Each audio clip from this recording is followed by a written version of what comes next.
മുഖ്യമന്ത്രി V D Satheesan മാധ്യമങ്ങളെ കാണുന്നു തത്സമയം. നമുക്ക് കുറെ കൂടി ഇംപ്രൂവ് ചെയ്ത് കുറെ കൂടെ ബെറ്റർ ആക്കി ലോകത്ത് അവൈലബിൾ ആയിട്ടുള്ള എല്ലാ സാധ്യതകളും പരിശോധിച്ച് ചെയ്യാണ്. നല്ലൊരു ടീം അതിനുവേണ്ടി വർക്ക് ചെയ്യും. നല്ലൊരു ടീം, ഒരുപാട് പ്രഗത്ഭരായ ആളുകൾ അതിന് സന്നദ്ധരായിട്ട് വന്നിട്ടുണ്ട്. അവർ പല സ്ഥലം ഇപ്പോൾ ക്ലൈമറ്റ് പ്രഡിക്ഷനിൽ വലിയ നല്ല പ്രിസിഷനുള്ള ആളുകൾ, കൃത്യമുള്ള ആളുകൾ, പിന്നെ ഡിസാസ്റ്റർ മാനേജ്മെൻറ്റിലെ എക്സ്പേർട്ടുകൾ തുടങ്ങിയ സ്ഥലത്ത് പല സംസ്ഥാനങ്ങളും കുറേ അഡ്വാൻസ് ചെയ്തു. ഇപ്പോൾ ഒറീസയൊക്കെ നമുക്ക് ഓർമ്മയില്ല, 78 സൈക്ലോൺ ഉണ്ടായപ്പോൾ 1.5 ലക്ഷം പേര് മരിച്ചെന്നാണ് പറഞ്ഞു. എത്ര പേര് മരിച്ചെന്നൊരു കണക്കുണ്ടായിരുന്നു. പക്ഷെ അവർക്ക് ഒരു 2-3 കൊല്ലം മുമ്പ് ഒരു സൈക്ലോൺ ഉണ്ടായപ്പോൾ അവരുടെ കാഷ്വാലിറ്റി 2 കുറയ്ക്കാൻ പറ്റി. ഒറീസ പോലുള്ള ഒരു പിന്നോക്കം നിൽക്കുന്ന സംസ്ഥാനം പോലും ഇക്കാര്യത്തിൽ വളരെ മുന്നോട്ട് പോയി. നമുക്ക് മുന്നോട്ട് പോകാൻ കഴിഞ്ഞിട്ടില്ല. അപ്പം അത് അല്ല ആ കാലത്ത് ഇന്ത്യയിലെ ഏറ്റവും ബാക്ക്വേർഡ് സ്റ്റേറ്റുകളിൽ ഒന്നായിരുന്നു അവർ, അല്ലേ? അവരവിടെ നിന്ന് അവരുടെ സിസ്റ്റം, കാരണം എപ്പോഴും ഭയങ്കര പ്രശ്നമുള്ള സ്ഥലമായിരുന്നു ഒറീസ. നമ്മളൊക്കെ നമ്മുടെ ചെറുപ്പത്തിലേക്ക് വായിച്ച് നമുക്കറിയാവുന്ന ഭയങ്കര മാറ്റമാണ്. ഞങ്ങൾ ഒരുപാട് മോഡൽസ് കൂടി എല്ലാ സ്ഥലത്തു നിന്നും നമ്മൾ എടുത്തിട്ടുണ്ട്. നമ്മുടെ ലോക്കലൈസ് ചെയ്ത് കേരളത്തിൻ്റെ ടോപ്പോഗ്രഫിയും മറ്റ് കാര്യങ്ങളും എല്ലാം പരിശോധിച്ച് ഉള്ള ഏറ്റവും ഒരു ഫലപ്രദമായ സിസ്റ്റത്തെക്കുറിച്ചാണ് നമ്മൾ ആലോചിക്കുന്നത്.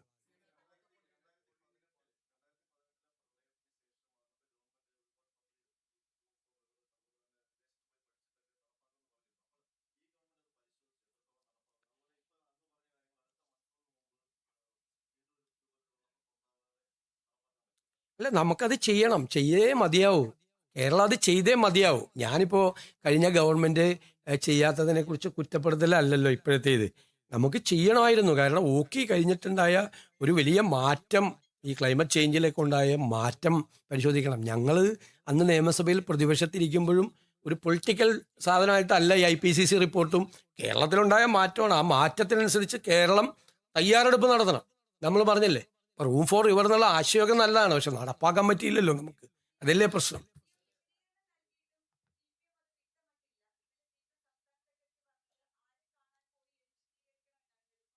അതൊക്കെ ഞാൻ കൃത്യമായിട്ട് പറഞ്ഞതാണ്. ഇനി അതിനേക്കാൾ കൂടുതൽ പറയാനൊന്നുമില്ല എനിക്ക്.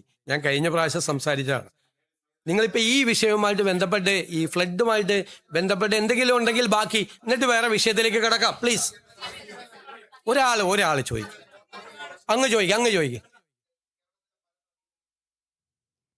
മുഖ്യമന്ത്രി വി ഡി സതീശൻ മാധ്യമങ്ങളെ കാണുകയായിരുന്നു. മഴക്കെടുതി സംബന്ധിച്ച ധനസഹായവും കാര്യങ്ങളൊക്കെ മന്ത്രിസഭാ യോഗത്തിന് ശേഷം അദ്ദേഹം മാധ്യമങ്ങളോട് സംസാരിച്ചു. ഡോണറിന്റെ സാന്നിധ്യത്തിൽ ഈ 110 പേർക്ക് ഞങ്ങൾ ഇത് കൊടുക്കും. അങ്ങനെയാണ് 1200 പേർക്ക് തയ്യൽ മെഷീൻ നഷ്ടപ്പെട്ടവർക്ക് എല്ലാവർക്കും കൊടുത്തു. കൃഷിനാശം സംഭവിച്ചവർക്ക് കൊടുത്തു. ഇനിയിപ്പോൾ ഞാൻ പറയുന്നത് എൻ്റെ അനുഭവം അതാണ്. ഇത് ഒരു മോഡലായിട്ടാണ് ചെയ്തത്. മോഡൽ എന്ന് വെച്ച് കഴിഞ്ഞാൽ അന്താരാഷ്ട്ര രംഗത്ത് പ്രവർത്തിക്കുകയും ഈ രംഗത്ത് പ്രവർത്തിക്കുകയും ചെയ്യുന്ന ഏജൻസികളുടെ മാനേജ്മെന്റ് ടെക്നിക്കൽ ഗൈഡൻസ് വാങ്ങിച്ചിട്ട് കേരളത്തിൽ ആദ്യമായിട്ട് ഒരു നിയോജക മണ്ഡലത്തിൽ ഒരു MLA ചെയ്ത പ്രോജക്റ്റ്. എനിക്ക് അതിൻ്റെ അകത്ത് അഭിമാനമുണ്ട്.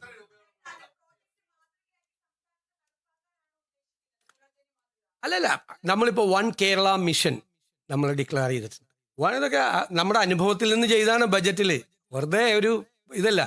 അതിൽ ഈ രംഗത്ത്, ചാരിറ്റി രംഗത്ത് പ്രവർത്തിക്കുന്ന ഒരുപാട് സംഘടനകളുണ്ട്. അവരുടെ എക്സ്പീരിയൻസ് ഉണ്ട് ഇഷ്ടം പോലെ, ധാരാളം. നമ്മൾ അത്ഭുതപ്പെട്ടു പോകും. ഓരോ രംഗത്ത് പ്രവർത്തിക്കുന്ന, ഓരോ ഫീൽഡിൽ പ്രവർത്തിക്കുന്ന അവരെല്ലാം കൂടി അസോസിയേറ്റ് ചെയ്തുകൊണ്ട് നമ്മളൊരു കോർപ്പസ് ഉണ്ടാക്കിക്കൊണ്ട് ചെയ്യും. അതിൽ ഞങ്ങൾ ഡിക്ലെയർ ചെയ്തേക്കുന്ന 2 കാര്യമാണ്. ഒന്ന്, ഒരു ഡോണർ 1000 രൂപ തന്നാൽ അതിൽ നിന്ന് 1 രൂപ പോലും ചെലവെടുക്കാതെ ഈ 1000 രൂപയും ബെനഫിഷ്യറിയുടെ കയ്യിലെത്തിക്കും. അതായിരുന്നു പുനർജനി മോഡലും എത്തിക്കും. 1 രൂപ പോലും പോവില്ല. ചെലവ് നമ്മൾ വേറെ വഹിക്കും, ഗവൺമെൻറ് വഹിക്കും ചെലവ്. അവിടെ MLA വേറെ സംവിധാനം ഉണ്ടാക്കി ആ ചെലവ് വഹിക്കും. പിന്നെ ഈ ബെനഫിഷ്യറി ആരാണെന്ന് ഡോണറിന് അറിയാൻ പറ്റിയെന്ന സംവിധാനം, ഇയാൾ അർഹതപ്പെട്ട ആളാണെന്ന്. അപ്പം ഞാനെനിക്ക് 200 തയ്യൽ മെഷീൻ റോട്ടറി ക്ലബ്ബുകളിലൂടെയൊക്കെ തന്നു. അപ്പം ഞാൻ പറഞ്ഞു, റോട്ടറി ക്ലബിന് അവരുടെ സ്ത്രീകളുടെ സംഘടനയുണ്ട്, ഇന്നർവീൽ. അവരോട് വന്ന് ഈ 200 വീടുകളും വിസിറ്റ് ചെയ്യാൻ പറഞ്ഞു. ഈ 200 വീടുകൾ അവിടുത്തെ സ്ത്രീകൾ വന്ന് വിസിറ്റ് ചെയ്തു. അവർ വിസിറ്റ് ചെയ്തിട്ട് തിരിച്ച് അവരുടെ കുടുംബങ്ങളെ ഉൾപ്പെടെയാണ് അവരോട് പറഞ്ഞു 300 എണ്ണം കൂടി കൊടുക്കണമെന്ന് പറഞ്ഞു. കാരണം അത്ര നന്നായിട്ടാണ് ചെയ്തിരിക്കുന്നത്. അപ്പോൾ അവർ 300 എണ്ണം കൂടി തന്നു. ഇതോരോ മോഡലാണ്. ഇപ്പം 2 കാര്യമാണ് ഇത്തരം കാര്യങ്ങൾ ചെയ്യുമ്പോൾ ചെയ്യുന്നത്. ഒന്ന്, ഒരു ഡോണറും തരുന്ന പൈസയുടെ 1 രൂപ കുറയരുത്.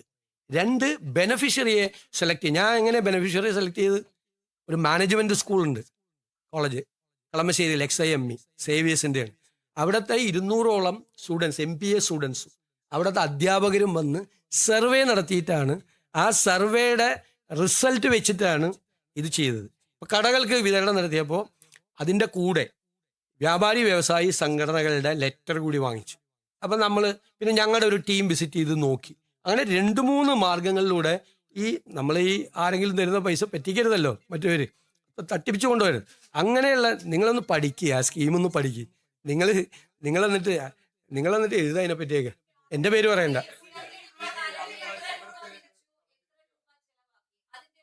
അതെല്ലാം കറക്റ്റായിട്ടുണ്ട്, അതെല്ലാം ഉണ്ട്. അതെല്ലാം വിജിലൻസിൽ കൊടുത്തിട്ടുണ്ടെന്ന് ഗവൺമെന്റിന്റെ കയ്യിലുണ്ട്, സർക്കാരിന്റെ കയ്യിലുണ്ട്. ഞാൻ പല പ്രാവശ്യം പറഞ്ഞതാണ് എത്ര വീട് വെച്ചെന്ന് വരെ പറയും. നിങ്ങൾ കേൾക്കാത്തതിന് ഞാൻ എന്ത് ചെയ്യാൻ പറ്റും? എത്ര ഏതെല്ലാം കാര്യങ്ങൾ ചെയ്തിട്ടുണ്ട് എന്ന് എക്സ്പ്ലെയിൻ ചെയ്യുകയും 2021 തെരഞ്ഞെടുപ്പ് കാലത്ത് പ്രിന്റ് ചെയ്ത് എല്ലാ വീടുകളിലും എത്തിക്കുകയും ചെയ്തതാണ്. എല്ലാ വീടുകളിലും അന്ന് വച്ച വീടുകളുടെ എണ്ണം, കൊടുത്ത തയ്യൽ മെഷീനുകളുടെ എണ്ണം, കാർഷിക കടാശ്വാസം കൊടുത്തത്, ഈ കടകൾ നഷ്ടപ്പെട്ടവർക്ക് പൈസ കൊടുത്തത്, പശുവിന് തീറ്റ പോലും ഉണ്ടായിരുന്നില്ല. 50 ടൺ കാലിത്തീറ്റയാണ് മിൽമ ബൂത്തുകൾ വഴി, മിൽമ വഴി അന്ന് വിതരണം ചെയ്തു. ഒരു സ്ഥലത്തും ചെയ്തിട്ടില്ല സംസ്ഥാനത്ത്. അങ്ങനെയുള്ള മൈന്യൂട്ടായിട്ടുള്ള കാര്യം, കുഞ്ഞുങ്ങൾക്ക് കംപ്ലീറ്റ് ഇത് നഷ്ടപ്പെട്ടവർക്ക് ഉള്ള സാധനങ്ങൾ, ലാപ്ടോപ്പ്, അതുപോലെ ഫോൺ നഷ്ടപ്പെട്ട ആളുകൾക്ക് ഫോണ്, ഒരുപാട് കാര്യങ്ങൾ അതെല്ലാം പ്രിന്റ് ചെയ്ത് പബ്ലിഷ് ചെയ്താണ്. എന്നിട്ട് എപ്പോഴും വന്നിട്ട് ഇതേ ചോദ്യം ചോദിക്കുക, എന്താണ്?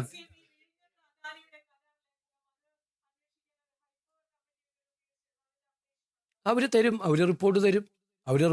അത് ഹൈപ്പവർ കമ്മിറ്റി രൂപീകരിച്ചതല്ല, ഓൾറെഡി അവിടെ ഉള്ളതാണ് ഹൈപ്പവർ കമ്മിറ്റി, ചീഫ് സെക്രട്ടറി ഇതായിട്ടുള്ളത്. അവരത് പഠിച്ച് ചെയ്യും.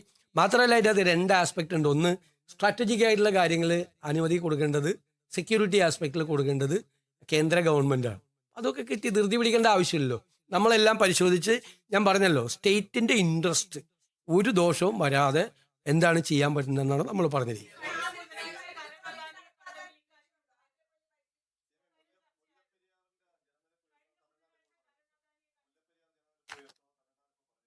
അല്ല, അത് നമ്മൾ ആ ഒരു ഡിസ്പ്യൂട്ട് നിലനിൽക്കുമല്ലേ, കേസും കമ്മിറ്റിയും. നമ്മൾ അതിൽ നമ്മുടെ എക്സ്പേർട്ട് കമ്മിറ്റി മെമ്പറെ നമ്മൾ നിയമിക്കുന്നത് ഉൾപ്പെടെ തമിഴ്നാട് ഗവൺമെൻറ്റുമായിട്ട് ചർച്ച ഉൾപ്പെടെയുള്ള കാര്യങ്ങൾ നമ്മളുണ്ട്. ഉദ്യോഗസ്ഥ തലത്തിൽ ചർച്ച നടക്കുന്നുണ്ട്. മുഖ്യമന്ത്രി തലത്തിൽ കൂടിയുള്ള ചർച്ചയെക്കുറിച്ച് ഞങ്ങൾ ഗൗരവമായിട്ട് ആലോചിക്കുന്നുണ്ട്. തീർച്ചയായിട്ടും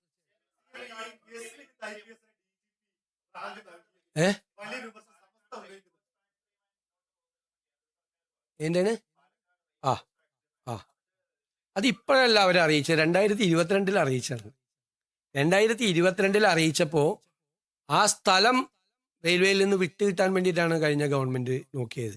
അവരന്നും പറഞ്ഞത് ഇപ്പോഴും പറഞ്ഞ ഒന്ന് തന്നെയാണ്. കാരണം അവർക്ക് ആവശ്യമില്ലെന്ന്, കോച്ച് ഫാക്ടറിയുടെ ആവശ്യമായിട്ടുള്ള കോച്ചുകൾ ബാക്കിയുള്ള ഫാക്ടറികൾ നിർമ്മിക്കുന്നുണ്ട്. ഇനി ഒരു പുതിയ കോച്ച് ഫാക്ടറിയുടെ ആവശ്യമില്ല.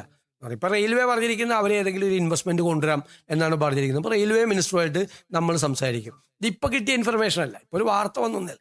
2022 ഓൾറെഡി സെൻട്രൽ ഗവൺമെൻറ് സ്റ്റേറ്റ് ഗവൺമെൻറ്റിനെ അറിയിച്ചത്.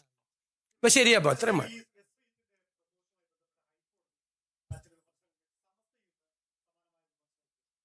അതല്ല, നമ്മുടെ മുമ്പിൽ ഒരു വേക്കൻസി വരുമ്പോൾ നമ്മൾ ചെയ്യേണ്ട നടപടിക്രമം പൂർത്തിയാക്കിയാണ് ചെയ്തിട്ടുള്ളത്. ഹൈക്കോടതിക്ക് അതിൻ്റെ അകത്ത് എന്ത് തീരുമാനം വേണമെങ്കിലും എടുക്കാം. ഹൈക്കോടതി എന്ത് തീരുമാനം വേണമെങ്കിലും എടുക്കാം. നമ്മുടെ മുമ്പിൽ അദ്ദേഹത്തിനെതിരായിട്ട് വിജിലൻസ് കേസ് ഇല്ലല്ലോ. വിജിലൻസ് കേസ് വന്നേക്കും എന്ന് പറഞ്ഞുകൊണ്ട് നമ്മൾ ഒരാളുടെ പ്രൊമോഷൻ തടയണ എന്തിന്? ഒരാളുടെ പ്രൊമോഷൻ തടയണെന്ന്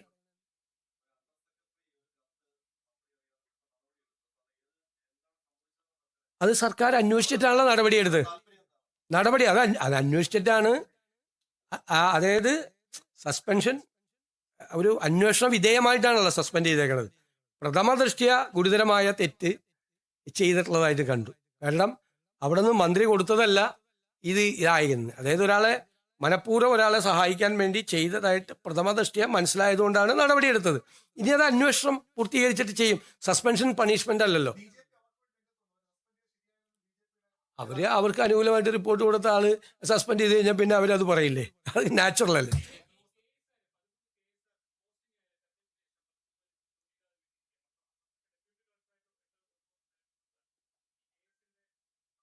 പോസ്റ്റ് ഇല്ലാത്ത സമയത്ത് ചെയ്താണ്. നമുക്ക് നോക്കാം, ഞങ്ങളത് പരിശോധിക്കാം. അവരെ വഴിയാധാരാക്കാൻ പറ്റില്ല. അതൊക്കെ ചെയ്ത ഒരുപാട് ക്രമക്കേടുകൾ ഇത്തരം കാര്യങ്ങളിൽ നടന്നിട്ടുണ്ട്. ഇതേന്ന് നിങ്ങൾ ശബരിമല നെയ്യിനെ പറ്റിയും ചോദിച്ചില്ല, മറ്റേ PSC ക്രമക്കേടിനെ പറ്റി ഒന്നും ചോദിച്ചില്ല. അല്ല, ഞാൻ ശ്രദ്ധിക്കേണ്ടത്.